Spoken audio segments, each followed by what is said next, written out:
How to evaluate a stock. I'm going to give you guys the number one thing to focus on when picking stocks so you can sleep at night very well knowing that you're holding a solid company. What's the first thing you do when you wake up in the morning? Open your portfolio to check if your stock is still trading, that it hasn't bankrupted, that it's not delisted. That's what I'm here to do, is give you guys that confidence so you can buy stocks and eliminate that risk. And that's the biggest fear for a trader, is to wake up one morning and their stock is gone. They've lost everything. Now, of course, if you do your homework on this, you will not have that problem. And by the way, no stock is immune from that.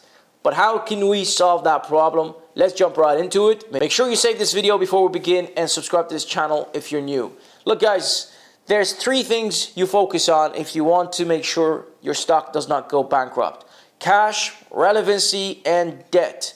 Right. Let's get right into it, guys. Here is exactly what you should focus on. Hertz Global Holding, for example, is the worst thing that could happen to you. And that's because it's kind of lost majority of its value since 2021, where it hit $30 after the IPO. From 15, now it's trading at $2.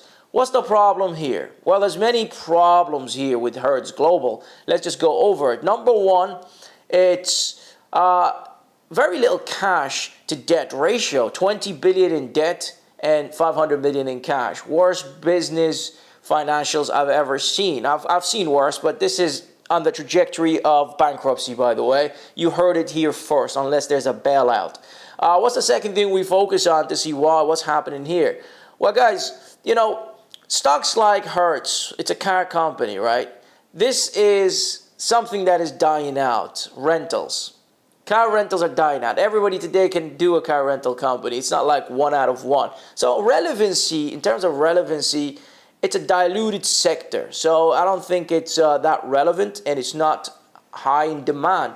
So again, we just solve that by just, I guess, connecting the dots on where we think the future is going. So relevancy means it's hard to raise money because investors are not piling on. They don't believe in the future of it. So that already is putting Hertz at a disadvantage. The next thing is we can see there is less cash, more debt, 20 billion in debt. So they don't have a lot of money to cover obligations other than diluting the stock. But if it's trading at $2, then eventually you cannot dilute enough and you're going to have to delist. So bankruptcy is coming for Hertz Global. Current ratio is what I focus on. It's under 1. That means they don't have enough to cover their obligations. Current ratio needs to be over 1. Usually there's 2, 3, 4. 1 is the minimum, and it doesn't even have it. In comparison, let's take Bitcoin Emerging Technology, which buys Ethereum. Volatile, sure, but crypto, is that relevant? Absolutely. Traders will always throw money at crypto. Can it fall out of favor? There's always that risk. But if you believe that, then you stay away from this. But if you don't believe that, you will buy. But have a look. Current ratio today is at 54. That means they have a lot to cover their debt a couple of times over and over. So the current ratio is 54. That's because the strategy is just to buy and hold. So all the money today they've spent is spent on an asset, and the asset translates to money. That's the main reason why treasury companies are attractive for guys like me who understand the market. I do not want to take a lot of risk with my own money, right? I certainly don't want to take risk with other people's money either. But the reason why treasury companies are doing well in terms of holding up while a lot of these smaller sectors are losing, even though it's a crypto stock, it's because they have the cash on their balance sheet. So cash is king when it comes to risk management here. Total cash is 800 million. Total debt is 1 million. You see, there's enough cash to cover debt obligations and any other short-term obligations they have in the near term. This could last a decade for Bitcoin Emerging Technology. All right. And of course, if we look at other numbers, there is quick ratio as well, but book value is 1 to 20.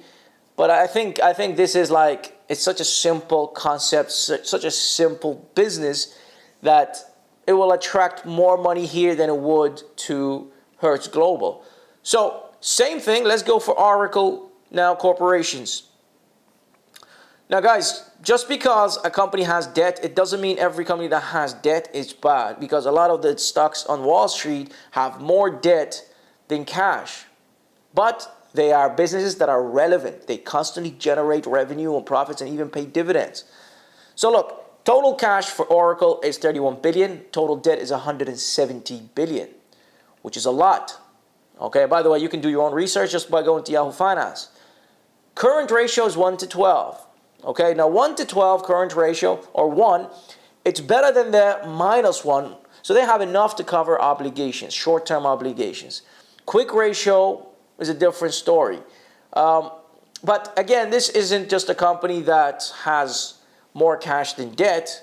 It does have, on the other hand, guys, growth happening in their company. And that's enough to say this company is relevant or is going to be relevant. Okay, so you can see growth. That gives you a signal that, okay, there's a little bit of relevancy happening here. But your job is to interpret whether this relevancy is going to be for the short term or long term. For the short term, you would kind of stay away from these stocks. Long term, and that's why I tell people all the time, stock picking is not as easy as you might think. You have to research, guys. Just because a stock does well today, it doesn't mean it's going to do well in the future. And I guess the simple 3 things you're looking for is relevancy. And that's something you can even ask ChatGPT for. If you think the world and the trajectory of the world is going in that direction, that company is always going to find buyers or investors and customer base. And that's important for keeping the business alive and kicking. The second thing, we said debt. We make sure that there's less debt than there is or cash. And that's because we need cash to pay for debt. But it doesn't mean that's the same for everything. Some sectors thrive on debt. Without debt, they cannot survive. And it's better for them to go on debt than it is to go on cash. Because let's see here, total cash, Target Corporation is 3 billion, total debt is 19 billion, and their current ratio is 0.93. But that's because they pay dividends, okay? And it is a reoccurring kind of business where it's generating revenue constantly.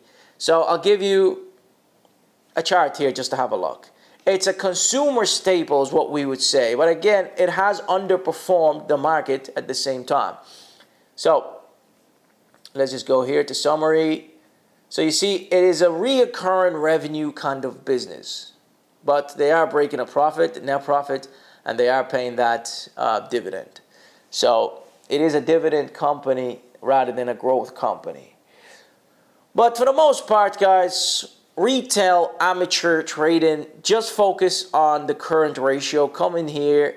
I would avoid Target Corporation personally. So what I would do is I would come in here and I would just focus on the current ratio and the quick ratio just to give me an idea, and make sure it's over 1 always. If it's under 1, there's a problem. Again, if it's under 1, then you have to cancel it out with something else in the business, like, oh, okay, it's a relevant company, or there is growth happening in their balance sheet, and that cancels out the lack of liquidity. You understand? So that's how I would minimize risk today. From this, simple. Minimize risk that way. There's more to go in that, guys. When I'm minimizing risk, there's a lot more than that to focus on. And for that reason, there's blackgem.info. All right, guys, that's me done. Thank you very much for tuning in. Hopefully this helped you. And remember, trading, swing trading overnight, that's the main reason why people don't like swing trading. It's because they're afraid of things like this that could happen. But if you can answer those 3 questions I just gave you, relevancy, debt, cash, life is simple. Current and quick ratios are the 2 ratios you can search for, and make sure they're always over 1. If they're over 2, that's better. Okay? That means there's enough liquidity. And by the way, just because there is good cash to debt ratios, or current and quick ratios are good, doesn't mean the company's going to go up in value. Something can happen internally or in the sector that can drag it down. So that's where relevancy comes in. Thanks, guys. See you next time. As always, make sure you smash that like button if you made it this far. And I'll see you for more videos. Let me know what you want to see next.